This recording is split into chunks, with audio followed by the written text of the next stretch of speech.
Lions Rock Productions. This is Jay Moore. This is Greg Cruz. This is Bryce Vine. This is Dexter from The Offspring. This is Nathan This East. is Sebastian Younger. This is Daryl Ames. This is Stuart Copeland. This is Mick Gillette. This is Andy Summers. This is Dr. Bob Greenberg. This is Gabby Reese. This is Rob Bell. Hey, this is John Leon Guerrero. Hey, and this is Pete A. Turner. This is Art3mis Prime, and you're listening to The Break It Down Show.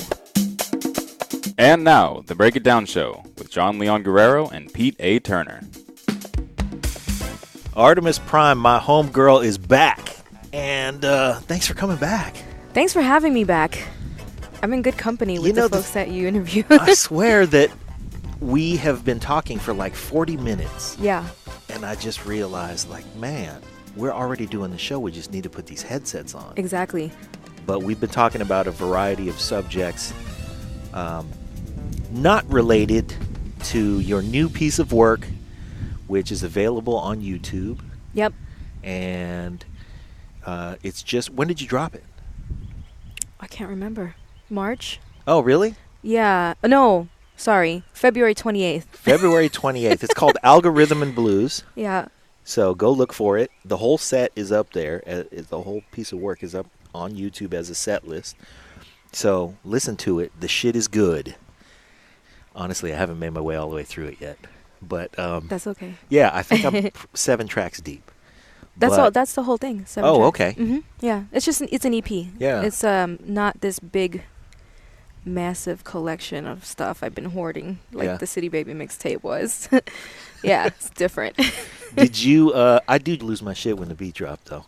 Don't we all? Yeah, of course. If we're doing it right. Exactly.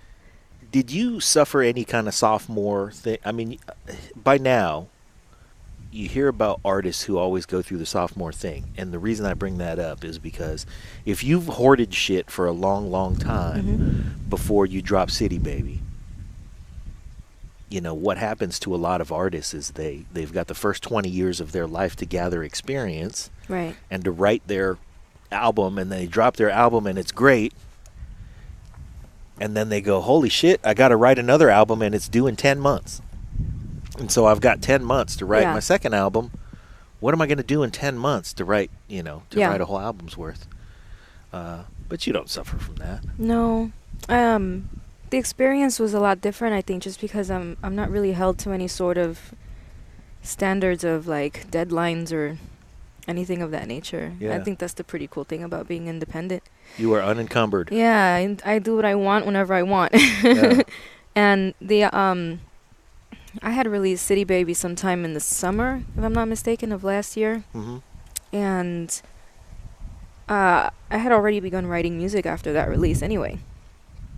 With just no intention of having like a second album or anything like that. But sometime in, I think it was like January of this year, my job was really stinking up the place.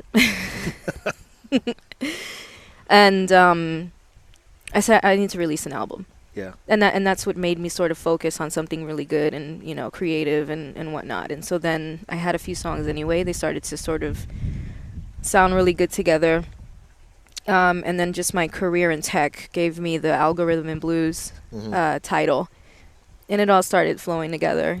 But yeah, the release of the second album wasn't like, oh, I need to put the second album out, blah, blah, blah. It was just more like, if I don't do this, I'm going to hurt somebody.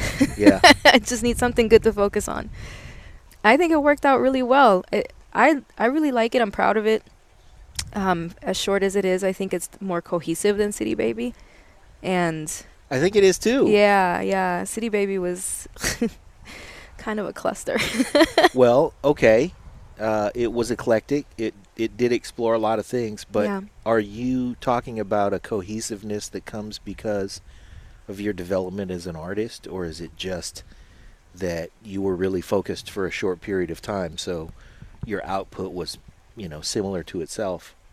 I think it's a little bit of both. Yeah. Yeah, for sure, because I never focused on trying to put an album out, I really had just been sort of writing music for so many years and putting things together as they came along.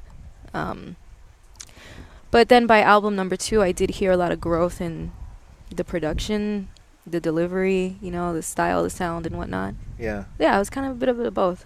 Yeah. Let's talk about production. Yeah. Who are you working with? The whole album was recorded at Slapwagon Studios in Oakland. Slapwagon. Who Yeah. is that? This dude named SK. Okay. He was the engineer for most of the album. And then I worked with just one of his other engineers for, I think, 4am wasn't engineered by him. But I kind of lived in the studio for that time. Wow. Yeah, so I had stepped That's it up old school. as... Yeah, I know, right? We would put in a great deal of work, actually, in trying to get these things finished up and all that. And Yeah. I like to be professional when I'm in the studio. I just want to get in, work, and get the hell out. Yeah. Yeah, Work hard. exactly. What is your family dynamic like when you're super involved in a project? Where's your daughter? She's right there with me. Yeah. Mm-hmm. Good. Yeah, she's right there with me. She's 10 right now. She's in her own headphones. Yeah. She's in her own headphones. She's probably really sick of this already. And she's heard these songs like a million times. And, Of course. And all that. But But she understands the process. yeah, she does. She's very much a part of that process. Yeah. Like I could be home listening to beats and whatnot, and she's right there with me, and I'll hear her kind of reciting back, like lyrics or hooks or whatever it is, and I think that's the coolest thing. That is cool. Yeah. That is cool. One thing I like about your delivery is it's articulate. Thank you. I think there's an articulation that's missing in a lot of hip hop, and I'm not dissing creativity. I'm not dissing, somebody who's making artistic choices. But a lot of times when I'm listening to stuff, I'm like, I'm an old ass man. I can't be singing this song in the grocery store. Not that that's not what it's about. Right. But there are sometimes I think, man, this dude's got a mouthful of gold, and that's not sincere. He's just trying too hard. Yeah. I can actually hear, the things that you're talking about deserve a level of articulate delivery that you bring. And I think it's refreshing. Thank you. Why? That's a big compliment. Oh, well, it's certainly meant as one. And I think that, there are a lot of, check out the sun going. Look how fast the sun goes down right there. We're just watching the sunset behind, I think that's Mount Tam. It looks like a painting. Yeah. It almost doesn't even look real. Well, it's like a third of the sun is exposed behind the mountain, and that'll be gone in like 2.5 minutes. Yeah. It's a trip how fast it goes. Anyway, I don't know. I'm trying not to sound like an old ass man when I say these things, because it's like, I don't want to say shit like, I can't understand what he's saying. Yeah, I get it. Won't get off my lawn. Right. Shaking your fist at Yeah, exactly. the foul stench of youth. Yes. I like lyricism. I mean, what are we calling this now? Mumble rap? Right. These days. It's the antithesis of mumble rap, for yeah, sure. I mean, and Look that at has that a shit, place. it's gone. It's gone already. It's just gone. Yeah. I love it. I love a good sunset. Well, nobody can accuse you of mumble rapping, that's for sure. I don't know that I could do that, is the thing, either. It's not for me personally, but there's a couple of songs that, here and there that I like to listen to. It depends on the mood, I think. Yeah. But hip hop is very multifaceted, and we're kind of so blanket terming it under hip hop, but there are all these different sort of subgenres of it now, if you will. And that's one of them, is just like this whole mumble thing or whatever it is. I mean, I'll turn up to some of these songs, don't get me wrong. Sure. Like I'll have fun, and I'll turn up to some of them and all that, but I'll do that when I'm really not in the mood to think about stuff. And that's definitely not what I'm doing. Yeah. Well, it's just, I'm an old school musician, so when I hear that, it sounds like a demo to me. Right. Because there are some times when you listen to a song, like I don't even remember what it was. Maybe it was one of the Michael Jackson songs off of Off the Wall that was written by Rod Temperton. And when he wrote it before Michael came in, he just needed to put it down. Yeah. So he was playing the chords, and then he would mumble the phrases because he didn't have lyrics. Right. He was just like, this is Just how the filling song it should in. go. Yeah. Yeah, and he was just, just mumbling through it. Yeah. And it's hilarious to hear. You can see that, like, this song is progressing. Mm-hmm. And it's amazing to listen to it knowing what Yeah. came after it. But it's like when I hear somebody mumble rap, and I'm like, man, that's a demo.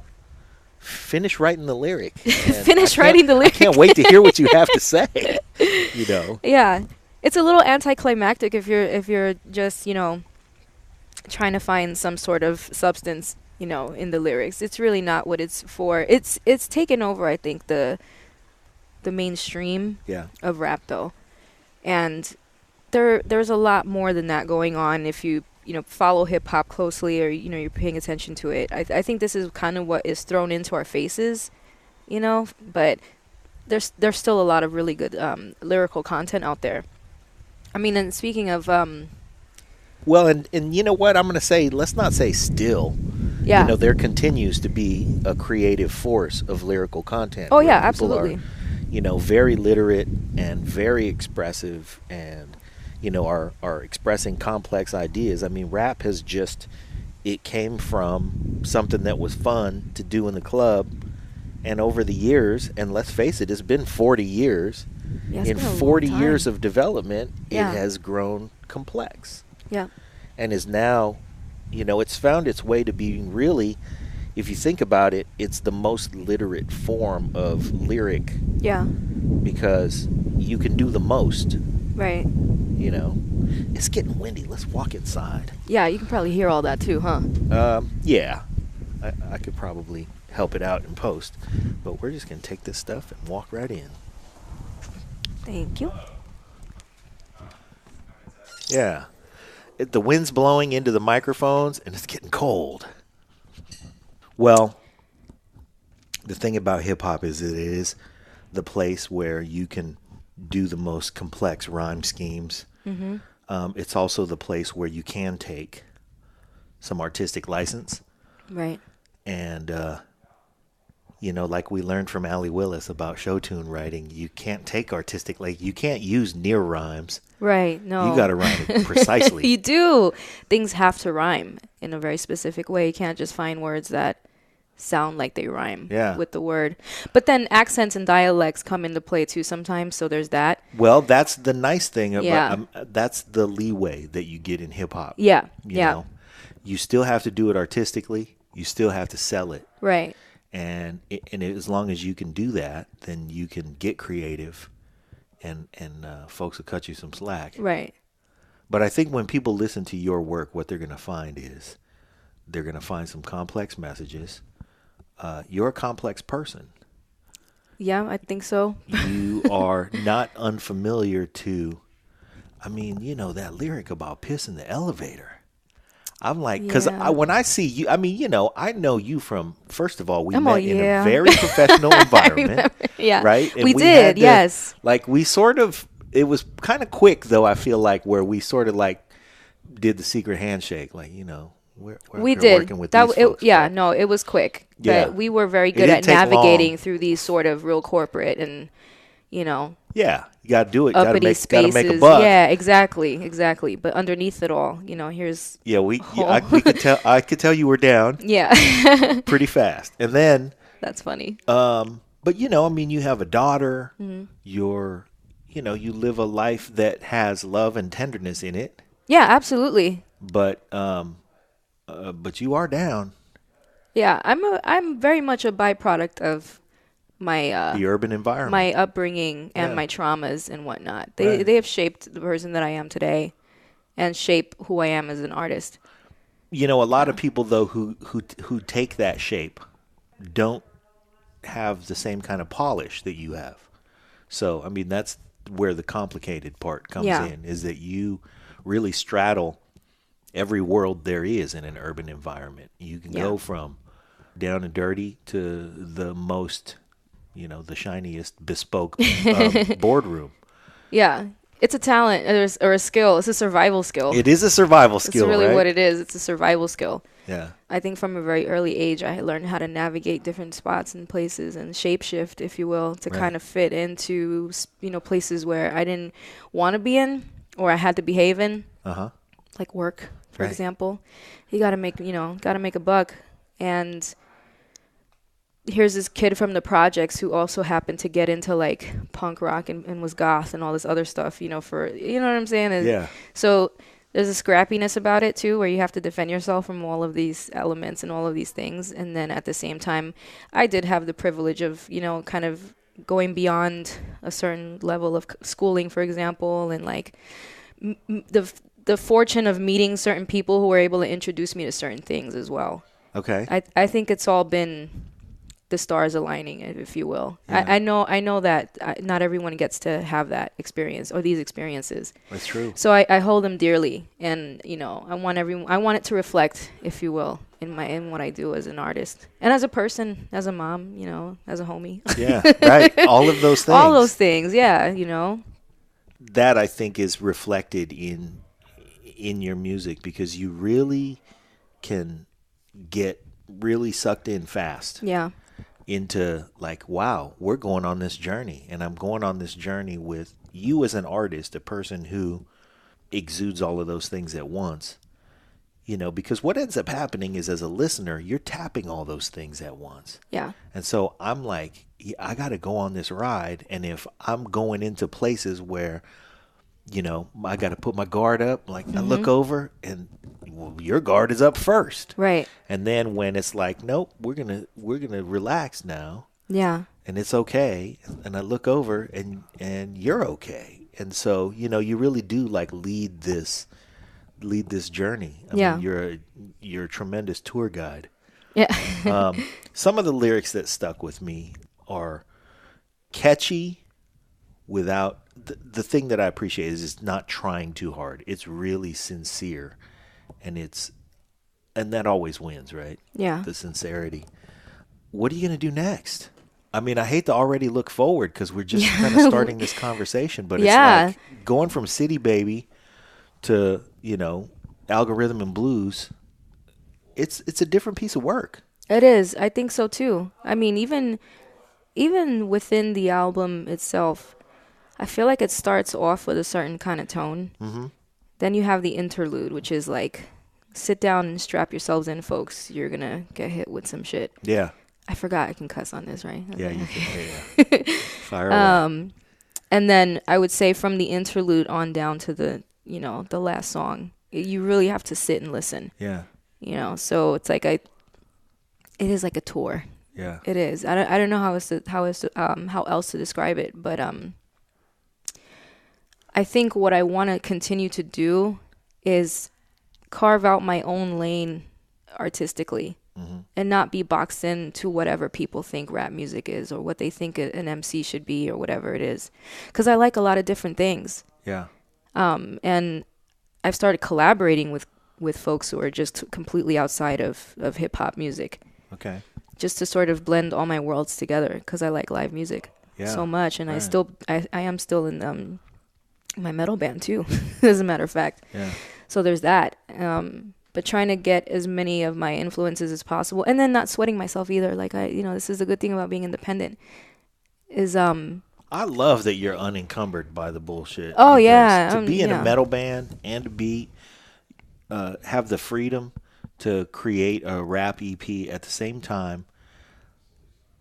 What do you do with the metal band while you're because clearly you are focused. Yeah. What happens to the band? Oh, no. They just wait around? No. We work simultaneously. Oh, okay. Yeah, they send me music. You don't have to put it down. No. What I have learned from that experience is not to blend the two. Okay. Don't blend the two.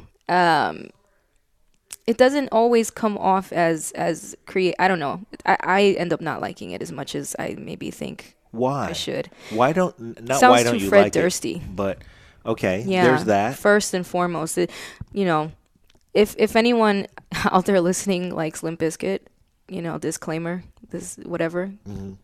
Go ahead. What can you do? Go on. I'm sorry if you're offended. But I never got into like rap rock, if you will. And there was a point in time with the heavy metal band that I almost didn't know how to separate the two. Yeah. So a couple of our songs do have that element to it. And I look back and I listen to them and I'm like, ugh. But it's because you don't like the blend. It's not No. because like you are in total control as a rapper, but as in your metal band, you're a collaborator. Correct. It's not because the total control and collaborator mix. It's because strictly the music mix. The music mix, to me, You don't like it. I'm not that big of a fan. Yeah. Mm-mm. We only have a couple of songs that turned out that way, by the way. Okay. But like I said, the couple of times where we did that, I listen to it now and I'm thinking like, It sounds cheesy. it sounds cheesy to me. Now, they let me do whatever the hell I wanted lyrically, melodically, and they I get to run with these things, which is pretty cool. But it's all a process and a learning experience. So now I'm able to, have multiple channels of creative projects going without really having anything overlap in a weird way. Okay. Yeah. So that's been part of my growth as an artist, I think, too, that I'm proud of. I'm not trying to diss people who like combinations of things. Yeah. But I do know what you're saying. I remember when I was a little kid, there was this, I still remember when disco was around, and there was, people would try to do things in a disco version. Yeah. Like, let's do this classical piece, but a disco classical. Oh. And it's like, Disco no, classical. I please like don't. that. Please don't. Yeah. Unless it's a bossa nova. If anybody wants to do a bossa nova album, I probably let it slide because I love bossa nova. But Someone should really bring bossa nova somebody back. should. Yeah. There are times But where this who? works. I know, right? Who's gonna do that? Who's gonna take on that endeavor?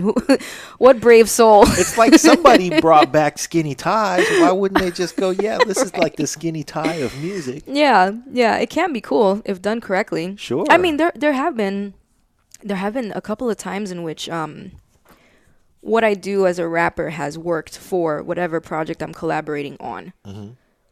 And I will name drop the band that I just collaborated with because we're here. Yeah, please. But I just did a song with get this, it's a psychedelic cumbia band Wow. from here in the Bay Area. They're called Malagreña. Ah.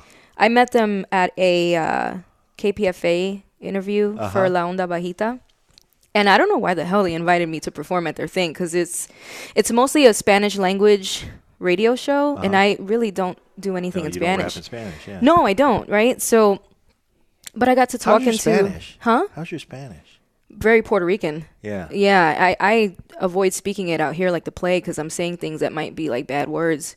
It's very, very Puerto Rican. Yeah, Wow. super Caribbean. So like, Okay. if you're Sweet. Dominican or Cuban, and it's like, oh Yeah, yeah, you get it, right. I totally get it. But I don't really understand.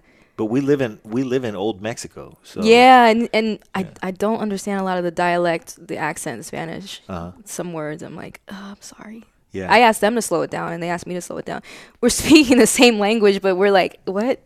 Right. So I was really curious why I got invited to it, but I had met the guy who hosts the show at a late night interview, and I'm like, sure, okay, Yeah. I'll go. And they had a rapper from, oh God, was he from Guatemala? I can't remember now. But he raps in Mayan, like his native Mayan tongue. No shit. That's Couldn't amazing. understand a fucking word the guy's saying, but Yeah. it sounded But it it's sounded rhythmic and it's dope. tight. Yeah. I can't even pronounce homeboy's name. See, I feel so bad. But there's Malagreña prepping up, all their instruments. They've got It's got a guy cumbia play. band, Yeah, they got but a it's a psychedelic cumbia band. So if you're familiar with Mars Volta, that's where you'll hear a lot of Mars Volta influences in their music. Okay. So the first thing I thought when I was listening to them, I'm like, which one of them listens to Mars Volta? It's like the first thing I thought. I was like, which one of them? Who is it? Because this has too much of that influence on it, and I knew immediately. Yeah. I did my set. And They did their probably set. all of them. Well, just the guitarist apparently. Okay. It's a really interesting collection of folks. But I do my set, they do their thing, we kind of go up to each other afterward like, hey, you were dope, blah blah, you were dope, and And I got to thinking, like, I want to work with these guys. Huh. But I don't know how. I don't know, like, how to approach it. I started getting really bored with hip hop, and as far as nothing was pushing the envelope or going outside of the box, if anything. Mm-hmm. And I was like, I want to do something just wildly different right now. So I reached out to them, and I asked them if they were interested in collaborating, and I got a message back within like 20 minutes. And they were like, yes. And they were down. They were down. So I listened to some of their music, and they happen to have this one track called El Viento de la Muerte that sounded like it just had this type of beat that could carry a rhyme, like a hip-hop rhyme to it. Okay. So I wrote to it. And there's a lot of melody toward the end of it, in which I'm actually, like, you know, going in there and singing in Spanish and whatnot. So really the rap part is only the very beginning of the song. But we performed it at the Elbow Room. You know, had a good old time. So there are times where I feel like it works, but those times have been kind of rare, and that was one of those rare times where I was like, this is going to be really lit. Mm-hmm. But I will not touch heavy metal. Okay, fair enough. I will not touch heavy metal. No, not anymore. Yeah. Tried that. Yeah, been Didn't there, like done it. that. Mm-hmm. Wasn't fun. Okay. And if it sounds Fred Durst-ish, well, Sorry. you know, Sorry. that had its day. It did. It had its moment in the sun. Uh-huh. And it's dried up like Yeah. an old banana spotty. We had Angelo Moore on the show. Mm-hmm. And he, first of all, is crazy. Crazy's good. He is out of his mind. Yeah. And, man, I just try to take him all in because he's pretty spastic. Yeah. But you can tell he's having a great time. Honestly, I hate to derail, but I wish he was a little more financially stable because, you know, it's not going to go smoothly for him in his older age. And he's already kind of knocking on the door. I feel terrible for the fact that the world doesn't appreciate him as much as they should. But he is I've always loved that he does not care about blending influences. And he'll take any melody and make it ska, and he'll, you know, run it through the grinder, so to speak. Right. I love his ability to do that, but, you know, you're right. Not everything works. And sometimes you just got to go, well, you know, I'm not going to wear plaid with tweed or whatever. You know, it's too much. I'm not going to do it. Yeah, it's not for everybody. Yeah. Yeah. So if your collaborations are very select and very, you're very choosy about how you do that, then really we're left to count on your ability to continue your growth as an artist where you control everything. Yeah. I'm kind of a control freak in that way, though, with my stuff. Tell me how involved you are with the music side of it. You know, who's producing for you? How much are you writing music? How much are you or how much are you letting other people drop stuff that you can put lyrics over? I'm still handpicking all my beats. Yeah. Yeah, absolutely. The only one that was sent to me was for Daddy's Girl. Mm-hmm. And that was, like, I happened to like it. I was like, okay, you know. That was the only one. But as far as, like, the melody for 4 a.m., for example, that's all written. That's all me. The bridge and everything else. And I feel like I'm going to continue to do that because I don't know that people... Wait, slow down a second. You just use the word bridge. Yeah. Let's say that, everybody. Go listen to a bridge. Yeah. Because people don't have bridges anymore. No. I meant to say that earlier, actually, when you were talking about Michael Jackson's like song and the composition of it and the progression of the song. 4 a.m. specifically, to me, I think is the best, the most well-written song out of the whole album. Because there is like verse, hook, bridge, you know, second bridge. Yeah. You know what I mean? Yeah. And another verse. Musical yeah, phrasing. Exactly. And that song itself, I feel like I wanted to flex my skills as a songwriter. Yeah. You know, I'm like, okay, so we can write a good rap song. That's great. But I am a songwriter also. So let me put that into this album so people know what's up. Yeah. Kind of thing. And also, Everett was talking shit. He was like, I don't think I've ever heard you write a full song. And I'm like, He was just trying to get it out of you. He was, and I had 4 a.m. sitting around for like probably a year unfinished, and I knew that was going to be a song that had all these elements to it, but lyrically I dug into stuff that I didn't feel like facing for a little while there. So I was like, this is going to be an opportunity to, one, shut you up, and two, have a song on the album that is going to be wildly different from the rest of it, just based off of how it's composed. Yeah, and I really wanted that in an album, like the full tilt of a song. Yeah, I'm into it. This episode of the Break It Down Show is brought to you by Lions Rock Productions. That's us. We publish, evaluate, and develop podcasts just like this one, consult others to build their own, and create associated content and content marketing strategies. So if you're launching or expanding your social media presence, your business or your personal brand, or if you just want to take your media presence to the next level, reach out to us on Twitter at Pete A. Turner or at JohnLG69 at the Break It Down Show. There's 1,000 ways to get a hold of us. Now enjoy the show. And I really wanted that in an album, like the full tilt of a song.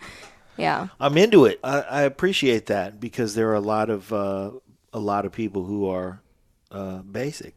Let's just face that. That's how that is.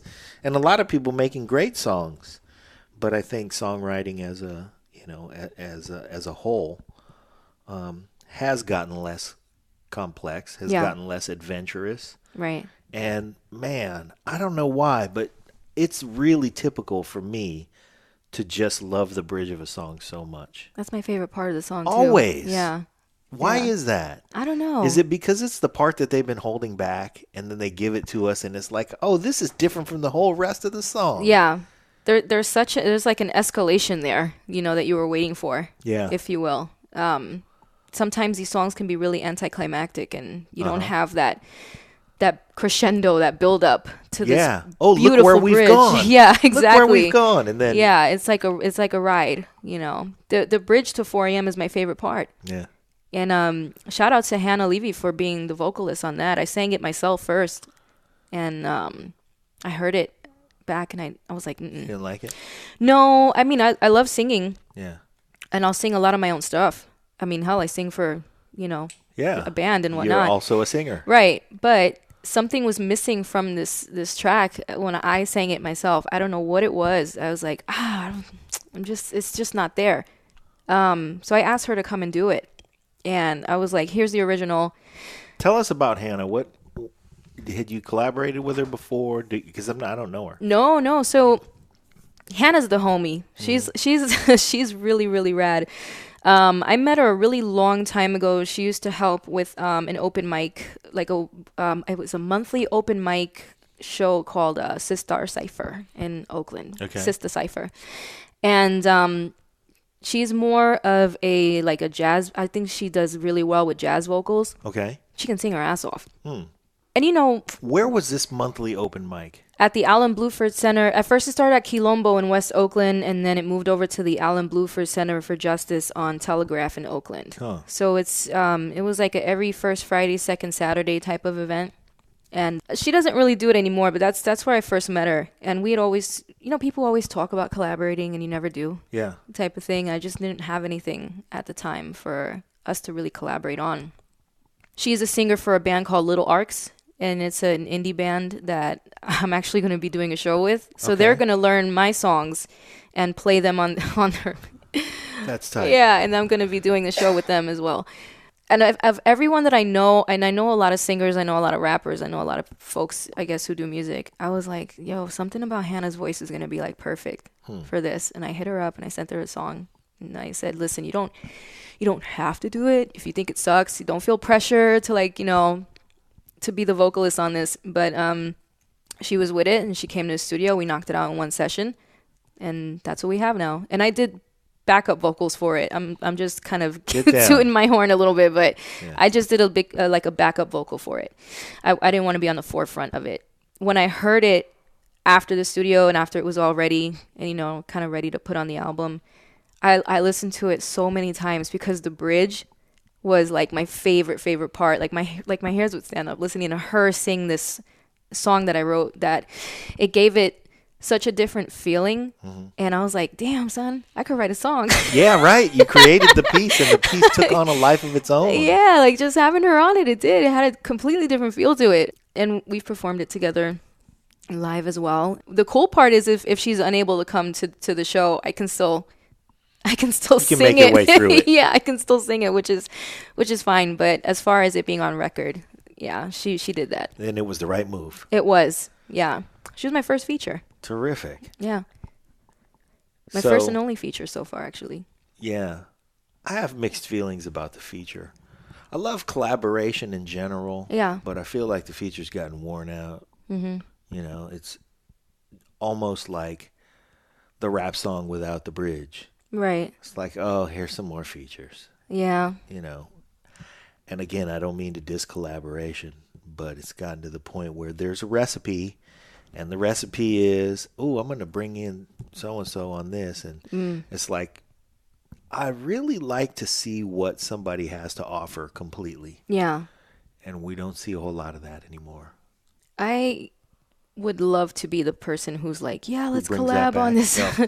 Well, yeah, well, you know, that goes back to me being a real control freak and a weirdo when it comes to my music. It does. I don't.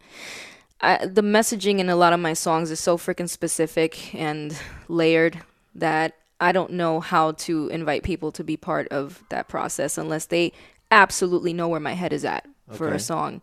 And also the way I write is so based off of emotion that I'll hear a beat and be like, boom, that's the thing I'm going to write about. So it's hard to bring in people to that process. Yeah, they walk in not feeling the same way. Yeah, exactly. They don't get the emotion. Right. You bringing someone into your song. It's like bringing someone into your house. It's like, take your shoes off. Right. Yeah. And it's not that you don't want to bring people in your Right, house, it's but they not just that. don't understand how it works. Yeah, sometimes. yeah. So, And, like, people come in and it's awkward, and you're like, I don't know why. you yeah. know. And yet there are folks that I've, you know, especially in my close circle of friends where I feel like, yo, we would be really good on a song together.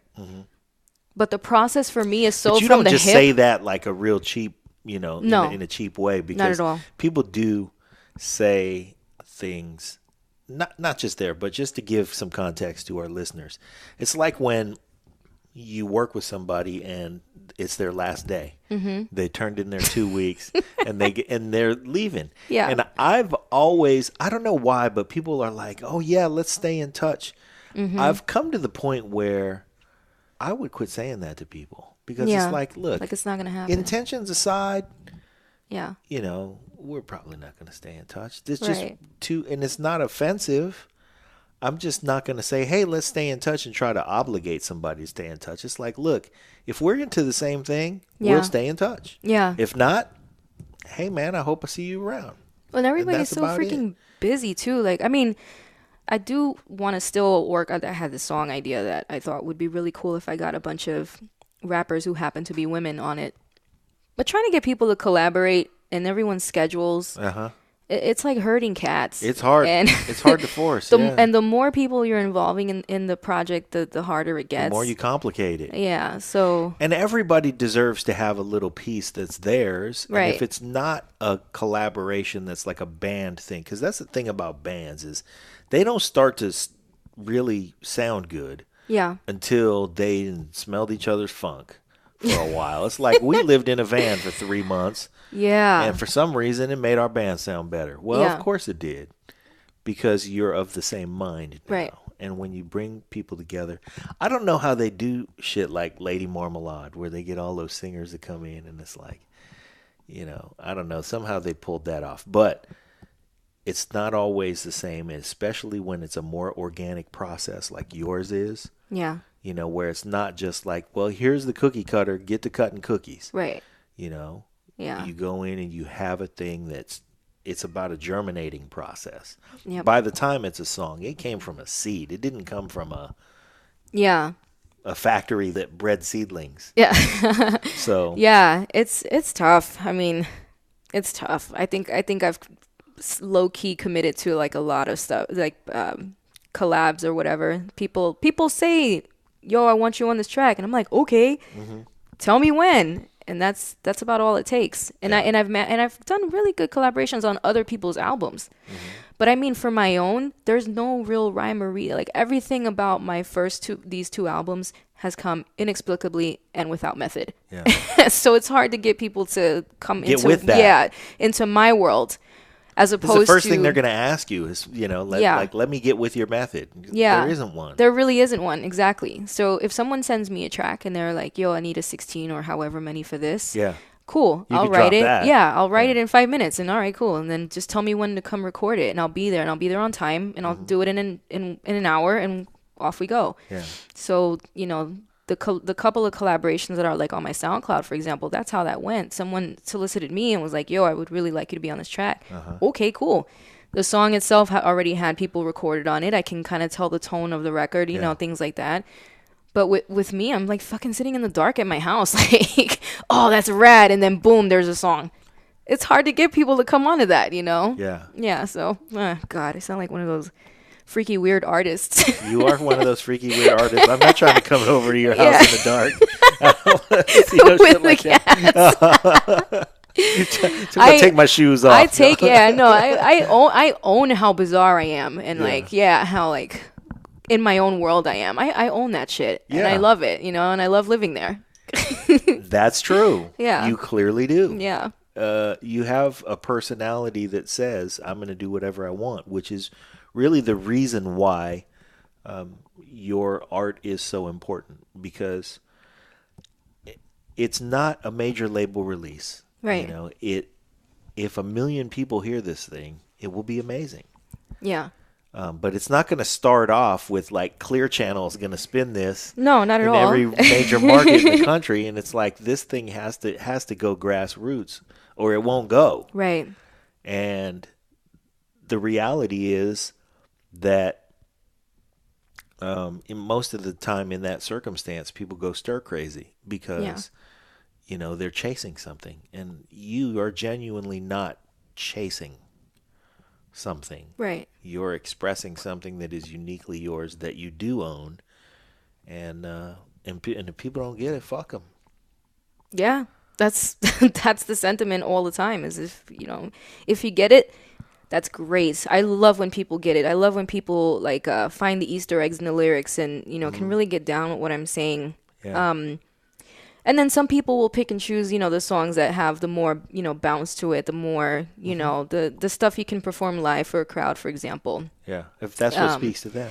Right. And then you have the real weirdos who get like the sci-fi sample is from Twin Peaks and, and stuff like that. And I'm like, yeah. That's my people. Yes, there they go. Yeah. The real weirdos. Come with me. The good news is the shit is good. It's Thank strong.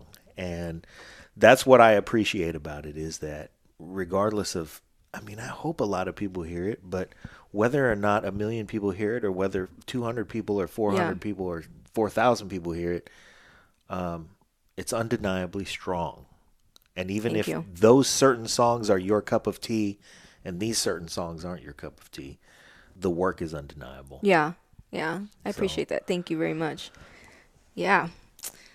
In these times, in this music business, we're finding a lot of now that artists can be independent.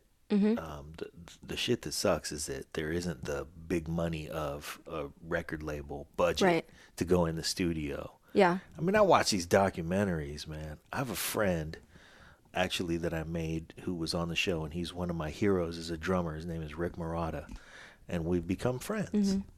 He played drums for Steely Dan, and they would go in the studio and he would look around and there would be an amazing band. Right. And they would record all day at Capitol Records. Yeah. And then they would get up and walk out, and as they were walking out, another amazing band would walk in to record more Steely Dan songs, or maybe the same Steely Dan songs. Yeah.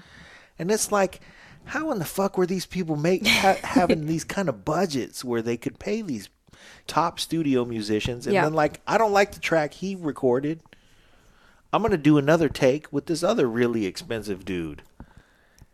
And okay, that's not around anymore. And so that kind of sucks.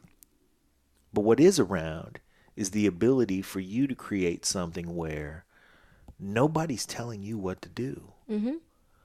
And really, listeners, if we're smart, we have to support this behavior, because this is where the goodness will come from. Now that we don't have, guys going in the studio with $1 million budget to record an album, Right. we have to pay attention to the people who really don't give a fuck about a label deadline or, or really if anybody's listening and what the fuck they think about it. Yeah. My whole life is deadlines. Yeah. I don't want my music to be that. It's the one and only thing that truly is wild and free. Because I got a job like everybody else, and right. Got and, rent to pay and shit. Yeah, I got bills due. Yeah. I got a kid to drop off at school at a certain time, and I have meetings to go to, and everything is it revolves around a schedule, a routine. This doesn't. Right. So I want to keep it that way. And yes, please let it not. Yeah, I want to keep it that way. It's gonna stay as completely raw and undone as possible, while still sounding polished, because I also recognize that I make enough money to be able to pay for, good studio time and like things like that as well. I don't have $1 million budget like a Capitol Records budget, but I am doing a lot better, than a lot of my independent counterparts. And I recognize that, that sort of privilege that I have. You make the investment. I make the investment. I make the investment in everything that I create out of pocket. Yeah. As all independent artists end up doing. But there's no outside investor or anything like that. Who's funding my you? photo shoots, for example, album cover for Algorithm and Blues. That whole setup was, kind of like the brainchild of that time where I was feeling really restless creatively. And I just happen to know a really good photographer who's also a fantastic graphic designer. I happen to know an incredible makeup artist who's a good friend of mine and things like that. So it's like bringing in the folks and paying them their due, like their fees, and making this really amazing cover, for example, or show flyers. If that stuff will come out of my pocket because I want it to be a certain way. Yeah. Why don't we see your face on the cover? Yeah.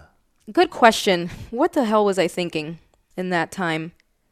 It's not like you're trying to hide from us. No, not at all. Because you play live shows. It's I do. Not like we can't come see you. My Instagram's got a ton of selfies. There's tons of those.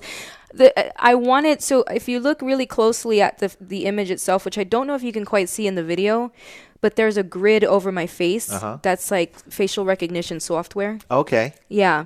And so the half of it hiding and then the rest of it, is kind of like that. Is being recognized. Yeah.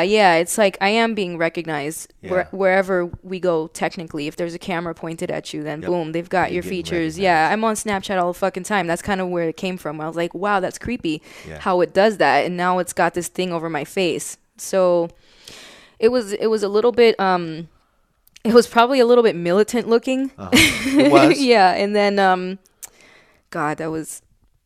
there's one major flaw on the cover that I'll tell you off. Okay. Actually, no, I'll tell you now because fuck it. Here we are. Yeah. The coat that I'm Ain't wearing. Nobody listening to this shit either. Yeah. People are going to go look at it and be like, your fucking album cover sucks, dick, because of that. That's not going to happen. There's a button missing from my coat that I didn't notice until after the photos came back. Yeah. And I was like, yo, can you Photoshop a fucking button onto my... I was like, and then afterward, I was like, fuck it, leave it alone. It's fine. Like, it's like, that's what we want. We want it to be, it doesn't have to be perfect. When you see people's stage clothes anyway, it's always fucked up. Yeah, it's terrible. Like, I don't, of course, I can't think of any examples now because, like, I've never seen any of Michael Jackson's clothes up close. But, there's always, I'm positive if you looked at, like, Verdine White's shiny red suit, you'd be like, there's a scratch on that somewhere. Yeah, or, wow. This spot is splotchy. It's missing sequins right here. It's missing sequins, and it's like, probably. Well, there was a magic trick that we had to do one time. And I don't know if, I'm going way off topic here, but I just want to share this story with you and with our listeners. One day, so the guy who, one of my earliest musical collaborators is Corey Jacobs, and he's an LA musician now, left Vallejo many, many years ago. Still the homie. and wrote the theme song for the Break It Down show and has been on a couple times. But and we most recently met up at the NAMM show back in January. And I had to remind him of this one occasion where he was living in L.A., working all the time, playing, He's an amazing keyboardist. And he called me up one day and he said, "Hey, I'm on my way up." And I said, "Oh, cool. What are you doing?" And he said, "I'm working for Sly Stone and I need your help." And I was like, "Okay, what do you need?" And he said, "You know about guns, right?" And I was like, "Oh shit, what do you need?" And he is a very, very artistic guy. He's never owned a gun or anything like that. But I was like, "Why are you asking me this question, Corey?" And he said, "Because there's a trailer up there in Vallejo that belongs to Sly Stone, and it's just got a bunch of his shit in it. And he wants me to go up there and go through it and take out whatever's in there that's worth taking. Like there's musical gear up there. Yeah. There's a bunch of stage costumes.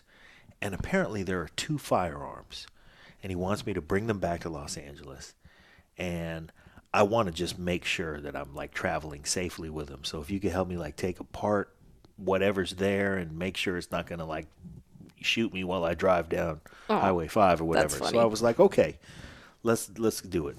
He just want to be safe." So he came and got me. We went over to this trailer storage place. It's right around the corner from here. Oddly been under our noses the whole time. And we walk right up to this trailer in the middle of the place. And it's not even been locked in 25 years. And it's full of Sly Stone shit. Wow. And so I swear, off of one of the busiest streets in Vallejo, Yeah. we walked 75 feet into this lot and opened the door to this trailer that had not been locked in 25 years. And we got in this trailer, and shit was all over the place. But we started picking through. There were stage costumes that were just ridiculous. I mean, fur coats. Oh, I bet. I can't even space imagine. Fucking, just sequin shit. Yeah. It was bananas. Wow. It all had road miles on it. So, like, they weren't all, there were zippers that weren't right or whatever. Mm-hmm. Yeah, these things are never pristine. They They're get not used. pristine. Yeah. Yeah, they had miles on them. But, holy shit, the fucking space boots we found in there. And so we started trying to put shit on. And Sly Stone is not a big guy. So, like, you couldn't really I couldn't put myself in his fur coat. Right. But I tried, and it was amusing. Yeah. And there were a lot of items in there that were completely crazy. It's like a treasure chest. Yeah. Like a per each. Well, in plain sight, really. It really was. That's funny. Unlocked. That's probably even funnier is that years. imagine how many Just times you've been sitting by there. it not knowing what it was. And this particular place, I don't know if it's still there. It's called Trailer City. And like they sponsored a little league team. Everybody knows it's there. And it's right next door to a middle school. So like 500 kids walk 50 feet from this trailer every single day. Yeah. And it's been unlocked for 25 years and filled with Sly Stone shit and musical instruments and 2 guns. Which it was like, okay, this is kind of disturbing. We also found a passport from some Swiss girl who was pretty young. And I was like, this is a passport of an 18-year-old Swiss girl. Yeah. Fuck is this doing? Yeah, here? right? But anyway, so that story does not have a punchline. Well, we're all missing buttons. Yeah. Thank you for providing the punchline. We are all missing buttons. Your missing button will now be noticed by people, and I'm sure embraced and adored. I hope so, because I was mortified at first, and then having to let go of that need for, freakish control of everything, I was like, well, I already paid for this photo shoot, so it's done. It's a wrap. I mean, the photos were edited, and the cover was ready, the font was on it, the parental advisory thing was on it, and I'm like, well, off we go into the sunset with our one button. Wow. Well, I have to look at it now. Yeah, it's pretty hilarious. The back cover I didn't have in the YouTube video, but it is on my Instagram page buried in there somewhere. So it's funny as I pull my phone out to show you. So it's funny the front cover has that whole sort of I guess it has that sort of tech vibe to it because of what I do. You talking about the button on your left shoulder on the? Yeah. Oh, you can't tell. I can tell. Yeah, I know. That's what's funny about it is that it's so effing obvious to me when I look at it. And I'm like, oh Christ. But I I've been looking at this fucking thing all day. I never saw that. Good. Good. And I didn't really see the facial recognition grid. I thought you were wearing like a lace. No, yeah. That was all put in there. Okay. I asked her to do that too as well. Shout out to Jackie from Bread Slice Design for putting up with me during all of these things because I'm really meticulous and particular about things. Yeah. Yeah. Hey, nice work, Jackie. Yeah. I wish she would have caught the button thing because you clearly could have put a button anywhere you wanted to. Okay. That's my back cover. That's cool. Yeah. So for the folks who can't see it, I'm holding a bottle of Florida water or Agua de Florida. And I wear my dad's ring every day. And my dad passed away in January of 16. And I wanted something of my mom's and something of my dad's on the back cover. Oh, that's cool. So here's sort of like this basically this heirloom that I'm talking about in Daddy's Girl. Yeah.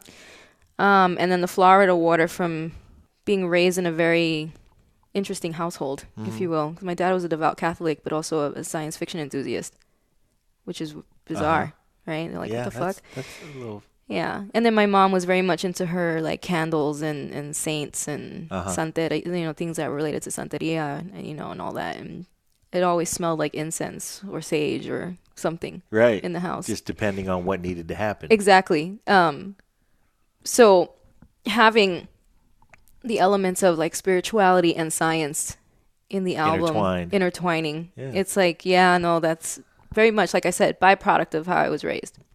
Totally. So, and that bottle is still sitting on my bookcase in my house. Okay. So it's actually something I brought from home to include in the album process. Right on. Yeah.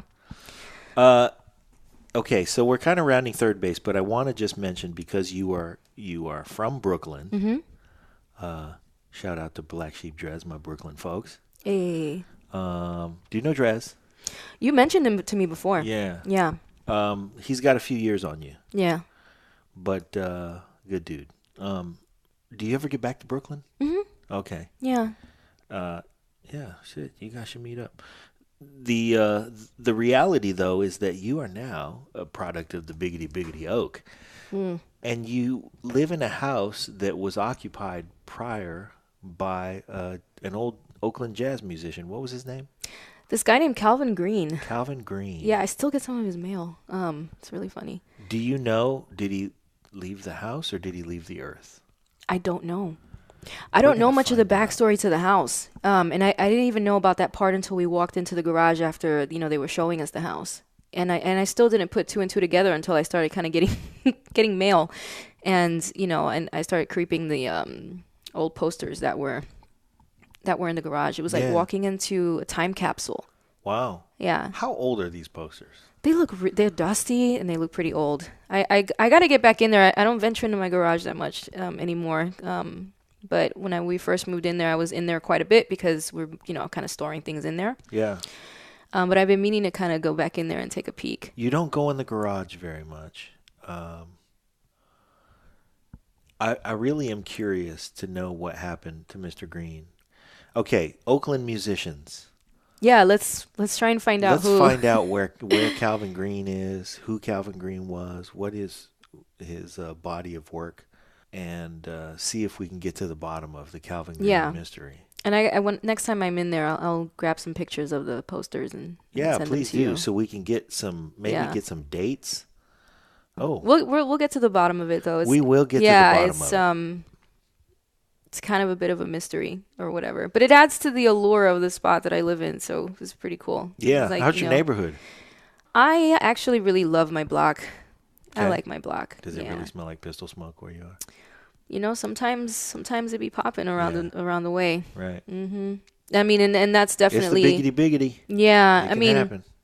East Oakland is probably the last remaining neighborhood that's not super gentrified yet. Yeah. And I get a lot of people who ask me, how can you live in East Oakland? I'm like, if you saw where I grew up, you'd be like, I have a lawn, okay? Get and a down. Backyard. Yeah. Shit.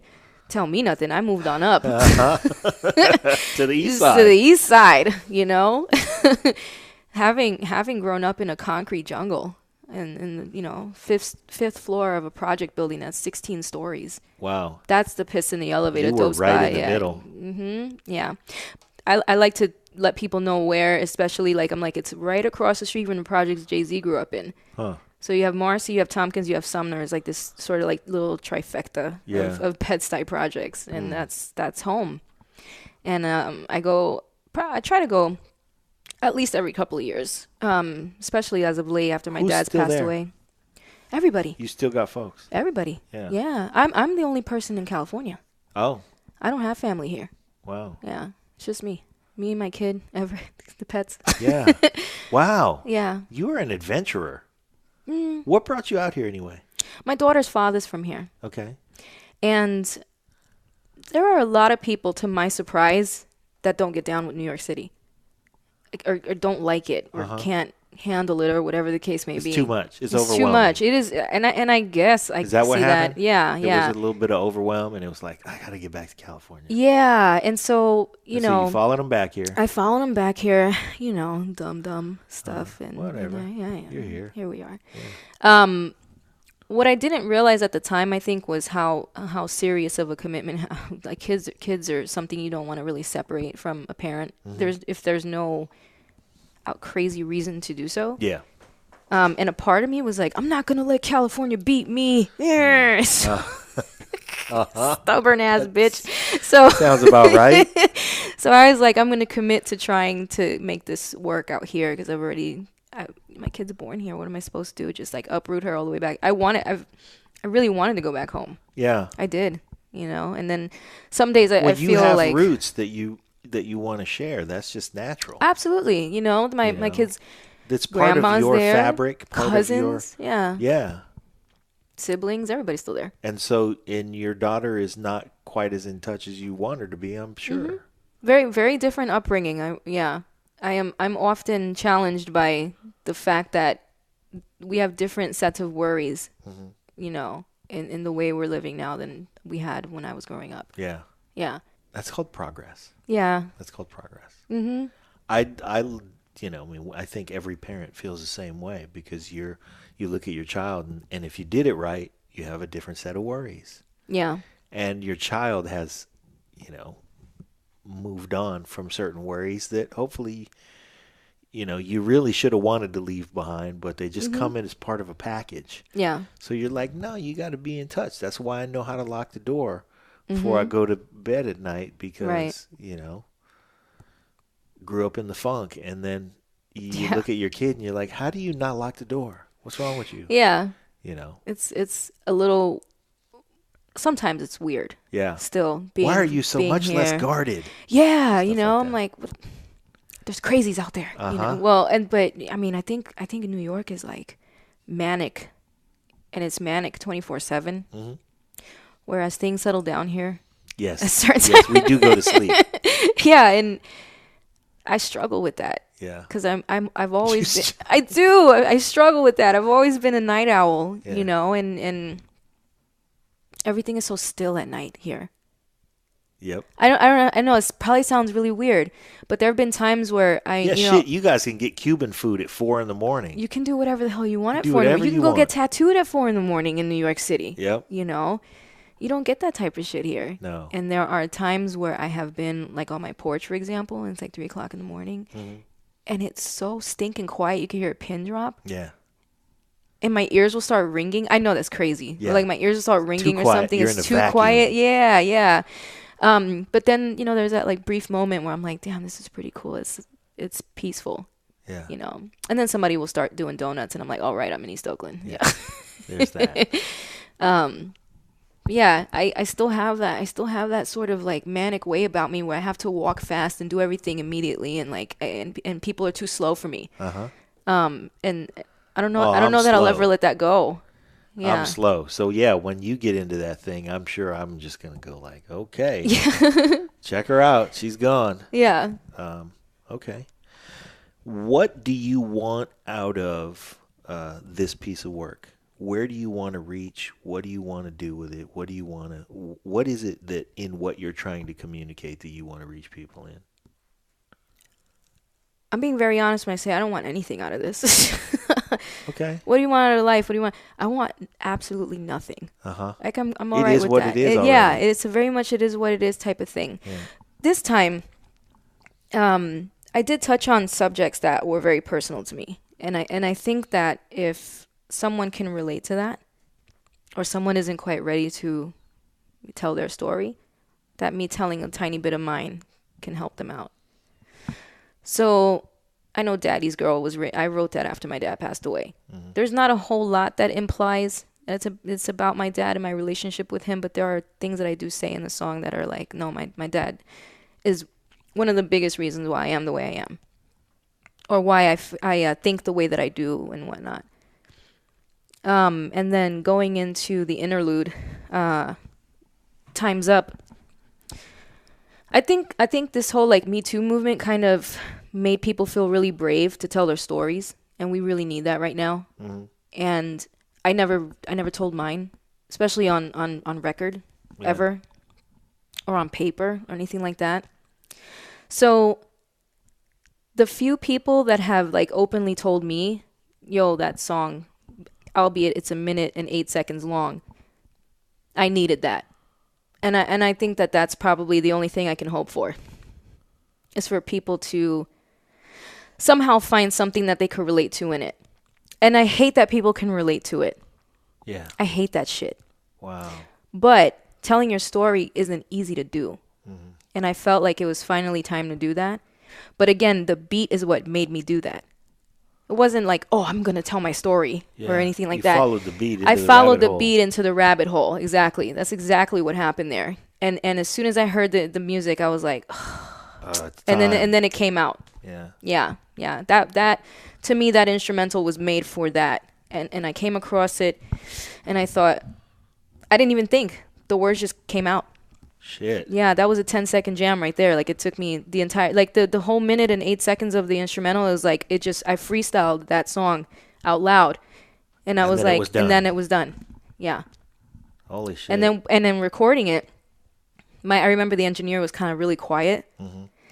And I was like, if I need a minute, give me a minute. I was like, if I need a minute, give me a minute. And I'm sure the engineer was like, you can take all the time. Yeah, because get out of the way of this process. You know, it's funny. I had just started working with that engineer for like the first time, and so who was it?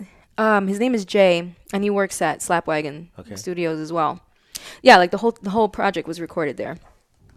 But yeah, that was one of those moments where I thought, my experiences matter. You know, what I have to say matters, and I don't necessarily line myself up to want anything out of this. But there are times where I really sort of get gut checked, like, damn, son, the shit that I'm saying is gonna be really meaningful to somebody. But I also try not to think about that, because then it's gonna make me think too much about what I'm doing. It won't be as organic, you know? Yeah. Yeah. You don't want to get bogged down in the thought. In the thought of it, exactly. So, you know, I think that's why I let these instrumentals to sort of take me to where I'm going. And why I'm so selective about them. Yeah. Yeah. They really have to speak to you. They do. And they really have to draw it out. Mm-hmm. And that one drew out the thorn in my side, if you will. Like, if anyone out there has ever seen the movie Spirited Away, the scene in which the river spirit got the pollution like taken out of him, like they were pulling it out and whatever, and finally felt like relief. That's what that really short 1 minute and 8 second song did for me. Yeah. Wow. Like I just let it out, and it's so fucking short, which is the crazy part. I didn't have to say a lot, but I said a ton. It is a powerful 1 minute and 8 seconds. Yeah. Scott Kaminsky. Mm-hmm. I just want to say his name on the show. Yeah, that's SK. Yeah. Shout out to SK. And his everlasting patience. And his ability to capture Yeah. The wildness. Yeah. He's got quite a haircut. Yeah, he's a cool cat. Yeah. His wife surfs too, I think. Wow. Yeah, which is pretty rad. His wife surfs. Yeah. Get down. I know. I'm always like trying to get as many people to come to the ocean with me as possible. Shit, we didn't even talk about that. Yeah. I mean, we really rounded third base, and I don't want to take you. I could do this all day long, but I don't want to take you out of your element for too long. No, it's all good. You're a surfer. Yeah. Everyone's probably like, "What?" I get the really weird reactions From Bed-Stuy. Yeah. Well, I mean, New York is a coastal city. Yeah. Yeah. Did you learn to surf in New York? No, I didn't, but I watched it growing up. Yeah. Like there's a surf culture in Rockaway Beach that, I don't think a lot of people are aware of. Huh. And I used to go to the beach all the time. Yeah. So I always had a connection to the ocean. And the surf culture there is accessible. You can see it. Yeah, you can take the train to the beach out there, which Rockaway Beach was, in retrospect, miles away from where I grew up. Mm-hmm. You could get to Coney Island or Brighton Beach a lot easier. But the surfers were out there. Yeah. Surfers are still out there, So I really would love to surf New York when I get a chance to. So your surfing began out here. Yeah. But your aspiration to surf began back there. Oh, began as a child. Wow. Yeah. I didn't think it was something I could do. Yeah. When you grow up, in black and brown communities, they tell you that's white people shit. That is white people shit. Yeah. But then when I do all the white people shit. I probably. From what you do all the white people shit. You surf. I go on crazy long road trips. Yeah, you do road trips. Mm-hmm. You that was lit, by the way. You can work in corporate environments. You're in a fucking metal band. Yeah. What else? Do you drive a Buick? No, but I really want a Subaru. Okay. I really want a Subaru. Yeah, surfing is. Oh God, surfing has been the ultimate antidepressant. Yeah. It really has been. Wow. I'm so happy that I finally got the balls to do it. I volunteer with Brown Girl Surf. Okay. And that started. What is that? Brown Girl Surf. Let me tell you about Brown Girl Surf. Please.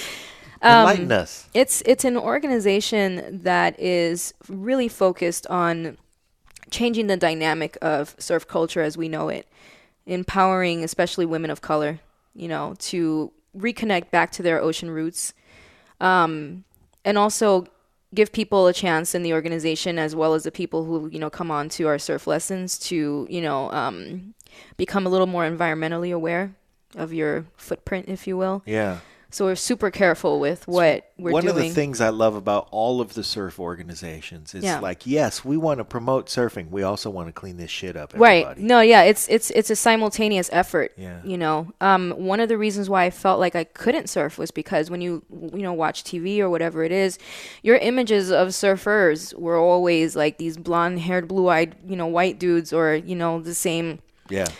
For the women. And after really learning the indigenous roots of it all and getting down with this organization, I started out just as a transportation team member, just like, I'll drive y'all to the beach and check this out. And then check It'll this out. Cool. And I started doing this. I'm intimidated just by the thought of getting up. It's hard.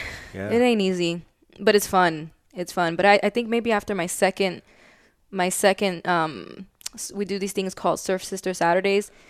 Yeah, it only took 2, and I bought a wetsuit, I bought a board, That was it. Yeah, that was it. Yeah, I invested financially into this thing. Yeah. Yeah, and I take my daughter. Yeah. We go. Great. We try to go almost every weekend, depending on the conditions too. Because some days, if it's raining, it's totally different when you take a kid to activities like surfing because they don't even realize that you're, this shit is bananas. Mm-hmm. Oh, they don't give a damn. No, they're so brave. At all.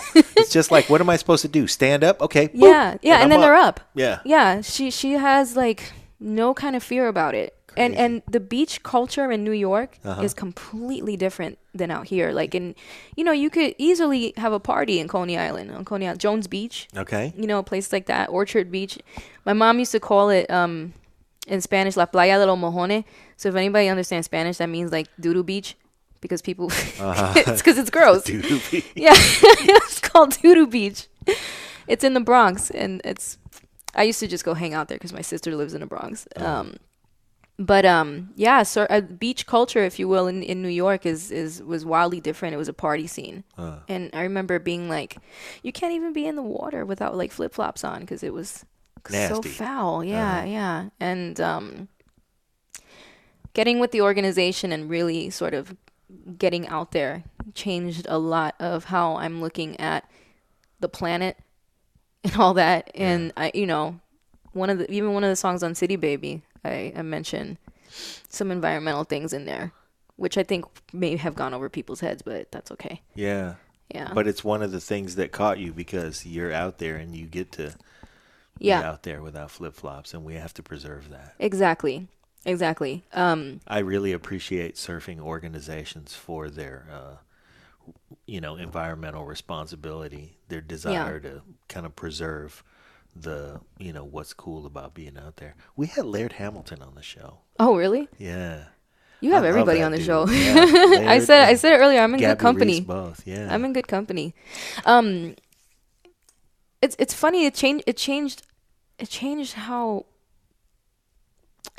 I rap. I swear. That's so funny, but it did. I'm really glad to hear that. Yeah. That's it awesome. did. Because I'm looking at things from a different perspective. Yeah. The ocean doesn't give a fuck about your skin color. It really doesn't. About your class, how much you make, what you drive. Nope. If it's getting it's you, one it's of going those to get you. equalizing environments. Absolutely. I think there are two that readily come to mind where you're in the purest environment, and there are three actually. One is the ocean, because you're right, that shit will fucking kill you if it feels like it. The other is the stage.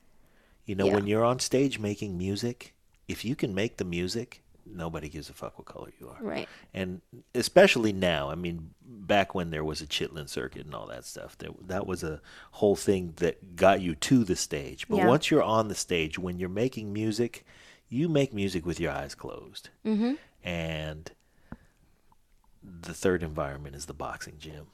Oh, yeah. Or the dojo. Everyone's got a plan till they get punched in the face. That's or whatever. Right. Yes. Mike and Tyson as soon said. as that happens, then it's like, oh, we're all the same here. Yeah, yep, exactly. I got to run from you just like I got to run from him. Yeah. So. These are things that make you sort of look at the bigger picture. And I focus a lot of my lyrics on the issues that I experience as a person of color, as a black woman, as a Latina woman, as that I feel like my folks are experiencing. As a person of color, as a Latina woman, as a black woman who does white people shit. Yeah, I guess. Yeah. If you will. But, there's... Because that's a dynamic, too. Because, as people, you and I both, as people who do white people shit, sometimes brown people like, where are you doing that white people shit for? Oh, yeah, you totally get looked at like it's the most bizarre thing in the world. I like I said, I get interesting reactions from people when they find out that I go surfing. Yeah. And that I it takes a good amount of balls to go toe-to-toe with the ocean. Uh-huh. Not only that, but in the cold Northern California ocean as well. That's an added It's a whole nother sure. added. Yeah, it's a whole nother element. You got to want it bad. Right. Yeah. It's a certain amount of savagery that comes with learning how to surf in Northern California, of all places, because you feel like that's like a SoCal thing, Hawaii and whatnot. It's easy to be in the water in those places. It is, yeah. Like you gotta warm. want it up here.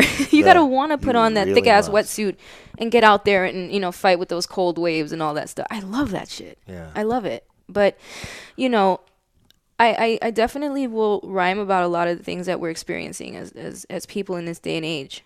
However, when I am thinking of something that is absolutely imperative that we all focus on as humanity, as humans, it is saving this fucking planet from the demise that is inevitable, apparently, because this shit's moving so fast. Yeah.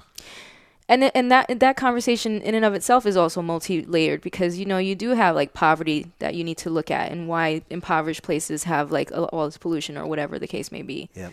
So it's such a difficult conversation to have, and it's a lot easier than saying, recycle, compost, love your mother. Yeah. But I am now stuck with this like view of life and existence and everything else from the perspective of someone who is in this water all the time and who's like really come to understand how precious that shit really is. Yeah. And how important it is that we honor that. And we are capable of fucking it up. God, we so are. We really, really are. And there's so many other distractions. I mean, I am saying these things from a place of the privilege of having the transportation to get to the beach, which is what Brown Girl Surf is about, like trying to get people to the beach. The privilege of being able to be like, I want to try surfing. Okay, that was fun. I'm going to buy a wetsuit now. Cool, I'm going to buy a board. Like, I know these aren't things that everybody can just go and do. So because of that fact, I need to be very careful with, I want to be careful with being sensitive to that. Not everyone's going to see it my way because they're not able to get that experience that I am, that I've been able to get. Yeah. So if they're easy listening to me closed talk off or listening to when my you don't get to feel it. Totally. So sometimes not all surfers I'm saying, or just people who get to experience outdoors in that way, forget that not everyone is able to get out there like that. Yeah. And I didn't grow up with that ability to have these experiences. An important mission. Yeah, totally. Brown Girl Surf. Yeah, browngirlsurf.com. Let's and I graduated to instructor and everything. It was really cool. No shit. Yeah. You went from I'll drive. Yeah. I actually met the her name is Mira. She basically like runs the show. She's really, really rad. I met her at an open mic performance thing, and she mentioned Brown Girl Surf, and I was like, tell me more. This was like 4 years ago. I know someone like that. Yeah, like I want to see. Yeah, it was about like 4 years ago now, or something like that, maybe. And we talked about it, and I said I don't think I can volunteer right now because kid was smaller. Busy. I don't think I even had the car at the time to do so. But then it was like hard to say I'll drive when you don't have the car. Yeah, but as soon as I got a license, my New Yorker ass got a license and I have a car, I was like, I owe a lot of people a designated drive home. So I'm gonna drive all of y'all everywhere. You need a ride. Making up for lost time. Yeah, so that's how I came about into surf culture, if you will. And That's cool. Yeah. I need it though. It helps me balance. And you need balance, man. I swear. Yeah, I'm a Libra. When some people say, "Oh man, she needs Jesus." Yeah. You need balance. Right. You need balance from all the chaos, from all the complexity. Yeah. And you need art, and you need to share the art with the people, and we're glad that you do it. I'm going to cut you off for two reasons. Number one, my battery's dying. Okay. And number two, because I really want you to come back often. You always say, "Oh man, it's such an honor to," and I really feel honored to have you. Thank you. But we talk about important shit. And I want you to come back often. We also do a segment once a week called the Album Fight. I saw that. It's Pink Floyd versus Led Zeppelin this time. Yes, it is. I have some opinions on that matter. Well, you should listen to that show because our guest judge. So I feel a certain way about some things, and Pete feels a certain way about some things, and we often disagree. Yeah. Not far, because let's face it, we both love all the albums that are in all of the album fights. But sometimes I find a way to say, "Oh, now Pete, you don't know what the fuck you're talking about." Right. In every episode. That's like our version of Jane, you ignorant slut. But we always have a guest judge. And our guest judge in the Pink Floyd versus Led Zeppelin fight is Wes Mabey. Wes Mabey is a sound engineer. He was like the Royal Society of Sound Engineers Engineer of the Year in 2016. He's worked with everybody. Nice. Sting. Yeah. He worked with Robert Plant. So I'm like, how can you be... and he wasn't biased about. I need to listen to it. I actually haven't heard it, but yeah, I was curious. Like, how can he be an impartial judge if he's worked with Robert Plant? And Wes is man, he is super dope. I have a super biased opinion about Led Zeppelin. Too. Yeah, I did too. But I think it's just because I prefer to listen to like Memphis Minnie, and I know that like songs like When the Levee Breaks. Yeah. come from this place, you know, and Yes. I just appreciate the original, or, you know, where the Yeah. inspiration came from. Yeah. So I know what you mean. yeah. The thing is about Led Zeppelin in particular is that they do things to honor it. Mm-hmm. Like they know, Yeah. and they know we know. Right. And so that's what allows me to go, yeah, I like that. Yeah. I like that. So, Yeah. There's plenty of them on my road trip playlist, though. yeah. Yeah. which I think I messaged you about. Uh-huh. And was like, yo, I'm up to 320 songs. And I don't know how to stop. Man. So, yes, I would really like for you to come back often. Okay. We should talk. I mean, really, I love to talk about your work, but I also love to talk about your inspirations and then just the other shit. This is all important. Yeah. I want to capture all of this. So as much as you want to come back, please come back. Okay. Also, come back and do an album fight. Oh, hell yeah. Yeah. And- Are you still doing the 64? We are not really. I mean, we sort of You know, I started wrote out there, but now 64, we're right? like, did you really? Yes. Okay. It's a working document, though, because I'll look at it over like every so often and be like, nah. Yeah. Yeah. You'll bounce something because you thought of something else. Yeah. Because it's hard to keep it down to that small amount. And I know 64 is not a small number to a lot of It's people, not, but to it me, it's is tiny. finite Yeah. compared to yeah. the musical influence. Right. that you- Yeah. So, But yes, I absolutely will. I'd love to do an album fight. yeah. So the only thing about the album fight is that we try not to do greatest hits albums. Mm-hmm. You know, we want to do an album, Right. and we try to make it so that the track numbers line up. you That's a know? good one, too. That's actually a good variable to Yeah. include. Yeah. I mean, there are some, like if there's a gag track that's a minute long, and like I was explaining this to Nico, and he goes, "Oh, like the answering machine gig," and it's like, Yeah, somebody's yeah. always got that answering machine thing, or whatever. So we don't count those, but sometimes we do. That Pink Floyd album had a couple of those where it was just like some musical experimentation for a minute, and it's got to go up against the Immigrant Song, Yeah. and it's like, well, you put it there. Right. Yeah. And of course, none of these folks who made these albums ever thought in a million years that our dumbasses would be like, well, let's see Yeah. if Putting that's them up better against than each other and whatnot. Yeah. Yeah. Yeah. But God, there's so many good albums. Like, yeah. so I'm such a problem when it comes to music. Like, there's just so fucking much of it that I love Yeah. and I listen to that I can't get my life together for shit. I know. Yeah. I know. It's a struggle. But yeah, we can relate on that. So let's do one of those. Okay. But anyway, I want to say, I'm getting a low battery light here. I want to say, everybody, go give a listen. Log onto your YouTube account. Check out Art3mis Prime. Search for Algorithm and Blues. Yep. You'll find it. Listen to the whole set list. 7 tracks. They're beautiful. They're brilliant. They're inspired. And I'll be really, really interested to hear what everybody has to say about it. Thank you so much. Thank you. As always good conversation. Yeah. Yeah.